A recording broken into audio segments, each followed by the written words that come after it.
is the bargain bin for the week commencing the 3rd of January 2021.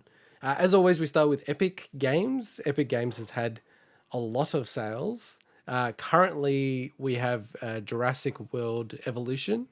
That's on sale, and then next week it's already been announced that Crying Guns is going to be for free. So they've had 15 games that were for free over the Christmas break. I'm guessing that you guys have picked up 1 or 2 of them. I've picked up all 15 of them.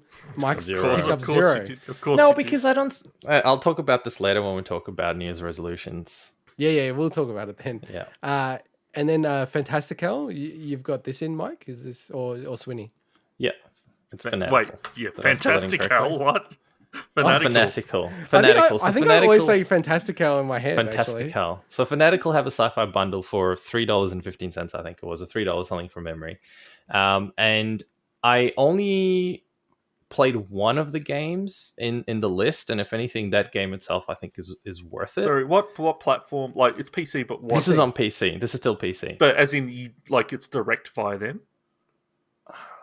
I don't know if you get Steam Fanatical. codes. Yeah, you it's from fanatical.com, yeah. No, but I don't you usually know if get Steam get codes, the Steam Mike. codes. I think Usually from get memory it's Steam Steam codes. codes. Yeah, that's one clarifying, because I think that's important. So the one that I played was The Uncertain. I had that on Steam already, and it's a pretty cool adventure game where you play as a robot. And that in and of itself is worth the $3. So everything else is kind of a bonus, in my opinion. And I think the whole bundle's worth like $120 or something, 100 something bucks. So it's worth it. Nice.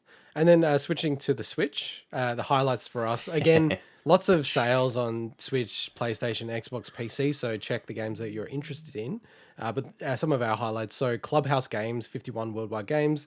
First time that's ever been on sale, so it's $42. Good idea to pick that game up digitally. I really enjoy it. Wish they changed the way that pool worked in that game because it's really impossible to play, basically, to lose. Puyo Puyo Tetris 2, strangely enough, just came out and it's had its first sale already.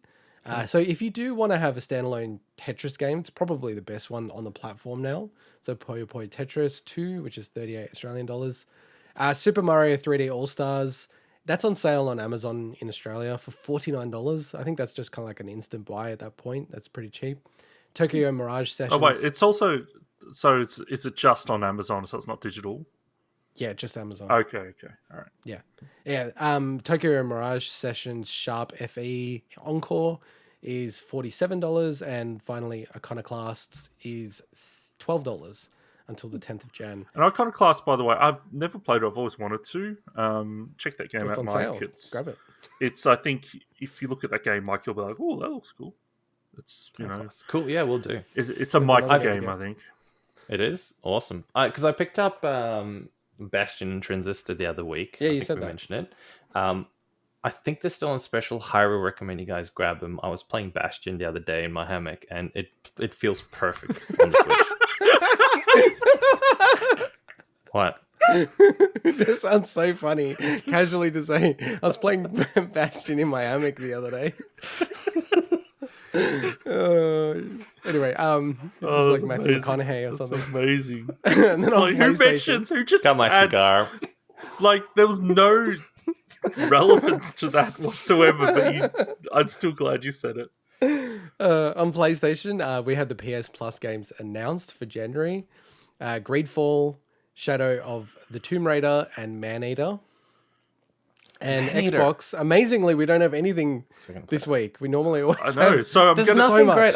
So I'm what do you going to take the reckon, Sonny? opportunity to just once again say how great Greedfall is. So there you go. Yeah, Cool. I'm actually just I thinking. got it on Xbox. So Greedfall, but that's a PS5. No, so there's no PS5 games, right? Is that right? As part of PS No, Plus?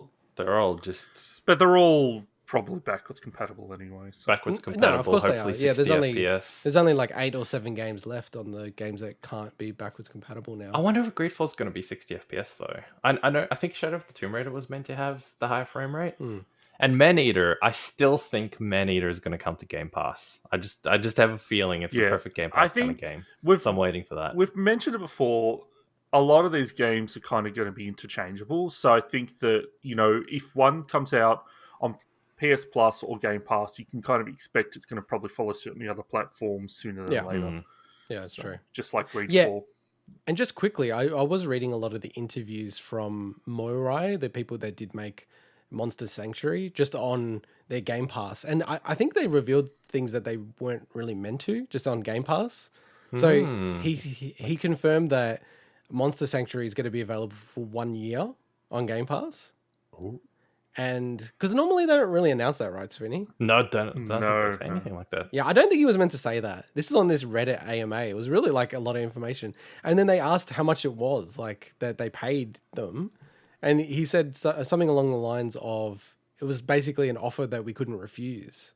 Oh. I was like, but hang on, interesting. Like, in what way? As in, like, well, that was you think it was an offer we couldn't refuse as in good money? Or yeah, an good offer money. we couldn't refuse yeah. really good publicity good money. kind of thing? Good money. Well, especially how... if it's because, you know, they've said before, I think Phil Spencer himself has said that there's times arrangements are different. So if it's a lump sum, like, just imagine getting a lump sum, a guaranteed amount, that then allows you to continue working on the next game and not having to worry about is it going to blow up or not, you know? Exactly. Yeah, and I think a lot of devs awesome aren't like business people. Like, you know, if you're going to get into game development, you're almost not a business person because it's just not that lucrative if you look at the amount of games that are out there versus how many blow up and actually become profitable. So I guess, yeah, you're right, Swinny. Like, if you get an amount of money and then you're like, well, hey, I can make my next game because of this. It might not be like changing life money, but it might be living life money for a period of time. So to create the next game, or you know, keep pumping out updates and stuff. Yeah. What I find interesting is that it's a platform that can be used by a lot of different people differently. So I think for a smaller developer, it's a good way. Like you said, you get a bit of money, you get some certainty over the next 12 months. You can focus on fixing your game, building new features, working on another game. And then you've got people like Rockstar using the platform to effectively just get people hooked on a particular game. You know, like what they did with microtransactions and stuff. like with GTA, or what they did with Red Dead Redemption, where it was there for such a short period of time that it felt like it was literally just a way to advertise the game, get people hooked onto it, especially the online component, and then they took it off super quick. Like, I don't even remember how long it was, but it just felt like a few months. That's it. So I like how this is a theme that you keep on going back to. All right, well, we are running long, so I'm gonna get into the next segment.